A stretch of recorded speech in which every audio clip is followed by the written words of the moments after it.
السلام علیکم حضور. ادھر سے. ہاں. میرا نام سمیرہ عنبر خان ہے. حضور بچے کے نام آپ کیا سوچ کے رکھتے ہیں؟ کیا؟ حضور بچے کے نام آپ کیا سوچ کے رکھتے ہیں؟ بچوں کے نام حضور کیا سوچ کے رکھتے ہیں؟ بچوں کے نام میں نے ایک کتاب بنائی ہوئی ہے، اس میں جو اچھے اچھے نام ہیں نا وہ لکھ لیے ہیں.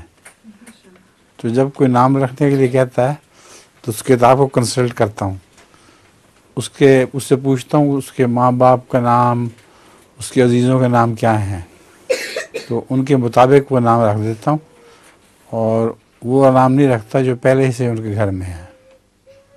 ٹھیک ہے؟ تمہارا نام کیا ہے؟ تمہارا کس نے رکھا تھا؟ میں نے. پسند ہے؟ یہ بچے کون ہے؟